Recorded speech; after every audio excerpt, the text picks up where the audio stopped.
Assalamualaikum warahmatullahi wabarakatuh. Saya Bribka Rajibkan, anggota Polsek Tanah Luas. Dengan ini menghimbau kepada bapak-bapak, ibu-ibu, adik-adik, kakak-kakak sekalian. Ayo cegah COVID-19 dengan hati yang tulus dan ikhlas. Lebih banyak tinggal di rumah. Hindari banyak kontak dengan orang apabila tidak sangat-sangat diperlukan.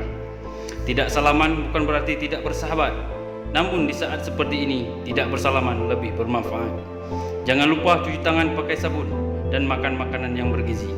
Serta jangan lupa memakai masker apabila keluar rumah. Karena mencegah penyakit lebih baik daripada mengobati.